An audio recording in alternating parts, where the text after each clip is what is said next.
My name is Theodore Homan, and I have conducted in concert halls for 31 years. I am telling this in my own words because the man at the center of it asked with extraordinary courtesy that his name not be put in the program. The program reads only a member of the Worthing household staff. That is true in its strictest sense. It is also in every way that matters an insult to what he did. The recital hall of the House of Worthing seats 280. It is an intimate Baroque room, gilded, the acoustics finer than any hall I have stood in. Twice a year the household opens it for a charity gala, and twice a year a state ceremonial detail mans the stage door, 2 guardsmen in red tunics and tall bearskins, 1 rifle each, posted as honor to the music. They stand for the duration, they do not move, they do not speak. In 31 years I have looked through them as one looks through a wall. That evening we were playing Wallenfeld's transcription of the Eighth, a difficult, beloved work, written for a man who could not read the score in front of him because he could not see it. Maestro Aldous Penvan is 61 years old. He has been blind since he was 9. He has performed the Wallenfeld 8 times in 20 years, and each time the page-turner has been the same. His daughter, Iris, who is 34, who learned the score before she learned to drive, who turns each page 2 beats early so her father's left hand finds the next phrase already breathing. She has never missed a page, not in 8 performances. Not in any rehearsal I have stood at the rostrum for. That night she collapsed in the wings at 31 minutes into the piece. I did not see it happen. I had my back to her, my eyes on Aldous, the upbeat of measure 218 lifting from my baton. What I felt in the half-second before our house manager touched my sleeve was a wrongness in the air behind me, the small, unmistakable hush of stagehands beginning to move quickly and quietly. The house manager was at my elbow. She did not whisper. She mouthed, "Iris, migraine, the doctor is with her." I have known Iris Penvan since she was 11. I knew exactly what kind of migraine. She gets them every 3 or 4 years, a thing that arrives without warning and unmakes her. They pass. They are not dangerous.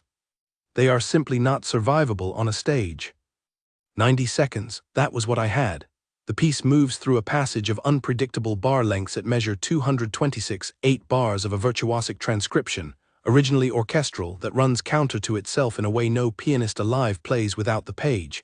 He had been reading it from the score by feel, Iris turning, his hand finding the next system already prepared. Without the turn, he would reach the bottom of the page, his left hand would extend into nothing, and he would falter for the first time in his career in front of 280 people, and the work he had spent 20 years carrying would break. I turned to the wings to signal the lighting board. I was going to fade the hall to half and stop the piece. I had the words in my head, "Ladies and gentlemen, please remain seated, we will resume in a moment." I had done it twice in my career. It is not a disgrace. It is only a very small grief. I did not give the signal. What I saw instead when I turned was the ceremonial royal guard at the stage door. He had stood that door for the full 2 hours of the program. He had not moved during the warm-up. He had not moved when Aldous walked past him onto the stage. He had not moved when the first chord settled. He stood as those men stand, chin level, eyes forward, white-gloved hand at the rifle, the bearskin rendering his height absurd, the room arranged around his stillness the way a room arranges itself around any honest column. He was looking at me. It was the only thing about him that had changed in 2 hours. The angle of his face, 3 degrees, not toward Iris in the wings, toward me at the rostrum. He had heard the hush behind him, the same hush I had felt, and he had understood it before the house manager reached me. I will tell you what he did next without embellishment, because the truth is enough. He turned with the small, exact movement of a man who has practiced every movement he makes to his paired guardsman at the door. He extended his rifle, held it crosswise, one hand at the small of the stock, one at the barrel, to the other man. The other guardsman took it. I do not know what passed between them in that look. I do not believe anything did. The receiving guardsman simply added the second rifle to his own grip and resumed his post. There was no instruction, there was no permission, there was a recognition of a thing that had to be done. The first guardsman removed his bearskin. He set it on the small mahogany shelf beside the stage door, the chin strap dressed precisely against the leather. He kept his white gloves on, he left the rifle, he left the bearskin. He walked 3 measured paces along the rear of the stage to the wings and from the wings to me at the rostrum. He stopped at my elbow. He spoke once. He did not whisper. He said it at the pitch a man uses across a parade ground reduced to a chapel, quiet, level, made of weight rather than volume. Conductor, I know the score. Permission to turn the pages. I have replayed those 8 words for 6 months. I have looked for the tell in them, the small wrongness in the phrasing that would have warned me he was a man volunteering for something he could not do. There is none. He did not say I think I know. He did not say if you'd like. He did not say I'm willing to try. He said I know. He said *permission. He treated me, the conductor, as the authority over the stage and asked for my nod the way a man asks the captain of a watch he is not on. I nodded once. I do not remember choosing to. I think my body chose. He walked onto the stage. I watched him from the rostrum, and I asked the front-of-house manager afterward what the audience had seen. A ceremonial guardsman in full red dress, tunic, brass buttons polished to small fires, white gloves, the deep red wool catching the warm overhead key light, walking at a measured pace from the wings to the page-turner's bench beside the piano. He did not look at the audience. He did not look at Aldous, who could not have been looked at in any case. He sat down on the bench at the precise angle the page-turner sits, a quarter turn toward the music, the right hand on the lower outside corner of the page, the left hand resting on his thigh, and he did not adjust himself again. The audience did not understand at first what they were watching. There was a small intake of breath, then nothing. They are a refined room. They had paid to hear music, not to witness something. They went still and they listened. Aldous on the stage did not know what had happened. Iris had left the bench between the inhalation before measure 220 and the exhalation after. Aldous mid-phrase had not had time to register the change in air. He was inside the music, which is where he lives. The hand that had been turning the page belonged, as far as his ear could tell him, to his daughter who had turned every page for him for 20 years. The next page turn was at measure 226. He needed it on the 3rd beat of the bar before. By that measure he was 4 bars away. The guardsman turned the page 2 beats before it was needed. I watched him do it. The white-gloved hand lifted, found the lower outside corner of the page, lifted the page, carried it across the spine, set it down without sound. The hand returned to his thigh. His back did not move, his head did not move. The motion was so small, so exactly inside the breath of the music, that I thought for an instant I had imagined seeing it. Aldous's left hand arrived at the new system already breathing. He played the bar. There are about 840 bars in the Wallenfeld. There are 42 page turns. There were 28 minutes of music remaining from the moment the guardsman sat down. I will tell you flatly, he turned every page perfectly. He turned each one 2 beats before it was needed. He turned them at the bottom system anticipation Aldous's hand had been trained on for 20 years. He turned the difficult ones, the 4 pages in the development where the bar lengths shorten, and the visual cue Iris had built, a small graphite mark in the margin, cannot be relied upon without the marks, by ear alone, because he could not have read those marks from the bench and would not have, even if he could. He was hearing the music. I understood it watching him from the rostrum at minute 3. He was not following the page. He was following the piano. He had the piece in his head, not in the way a music lover has a piece in his head, but in the way a man who has played it himself has it in his head. He knew where the modulation under bar 248 made the right hand reach for a chord the left was not expecting. He knew the recitative passage at measure 310 could be turned a full beat early because Aldous always took a small breath there. He knew the cadenza when it arrived would not need a turn at all, and he sat through the entire 90-second cadenza without moving his hand, which is the hardest single thing a page turner ever does, because the audience reads stillness as inattention, and the pianist reads it as trust. Aldous played the cadenza as I have never heard him play it. I have conducted Aldous Penvin in the Wallenfeld 5 times. I have heard him play it 8 times in total, 3 of those from the audience. I am telling you with the small, embarrassed certainty of a man who knows his ear that the rendition that night, the second half, from the moment the guardsman sat down, was the most flawless playing of his career. Not the most exciting, not the most expressive, the most flawless. The phrasing went where the phrasing wanted to go. The dynamics breathed where they ought to. The hard passage at measure 360 was played not for survival but for music, and the slow, descending figure at 420 was played not by a man counting the next page, but by a man who had forgotten there were pages, who had been freed, for 28 minutes, into the music itself. The guardsman on the bench kept time. The final cadenza resolved into the last chord, a long, sustained C major. The pedal held, and the chord faded into a silence longer than any silence I have ever held a baton through. I did not lower the baton. I could not. The audience did not move. The guardsman did not move. I lowered the baton. The applause did not begin. There was, instead, a single long sound that I cannot describe except to call it a room, remembering it was a room. A great soft inhalation.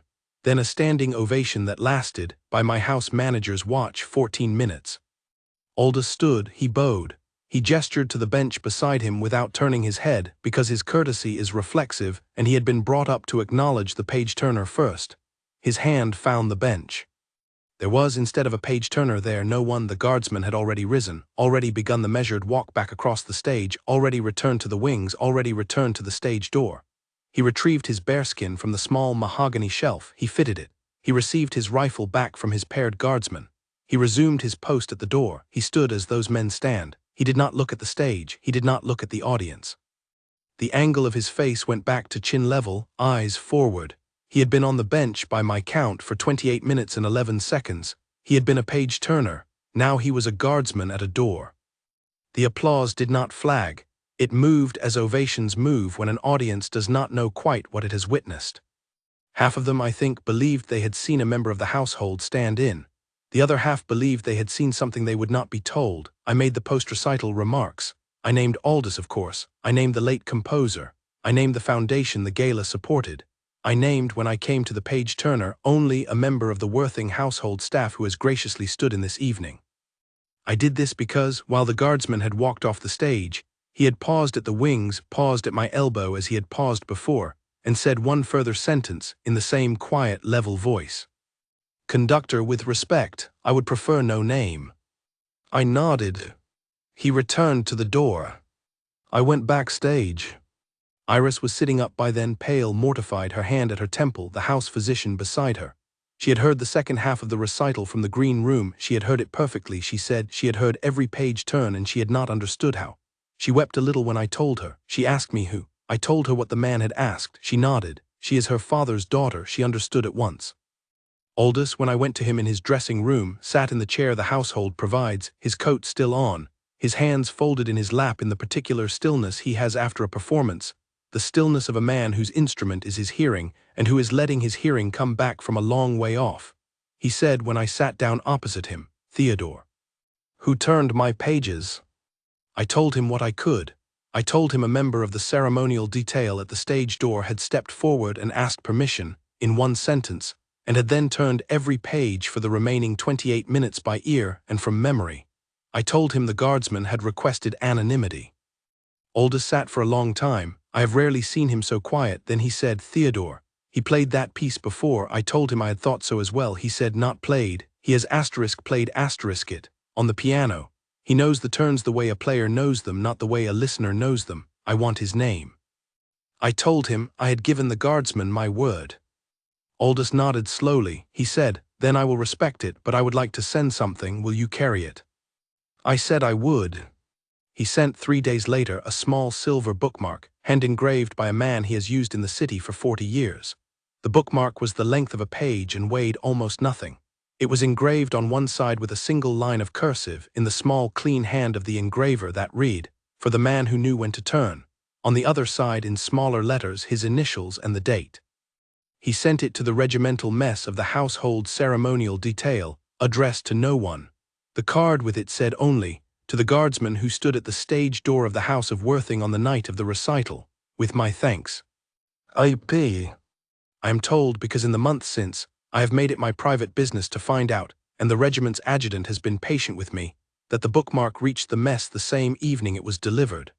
I am told the adjutant set it on the long table in the common room and announced it once at the evening assembly, saying only that an item had been left for one of the men of the recital detail, and that the man in question would know it was for him.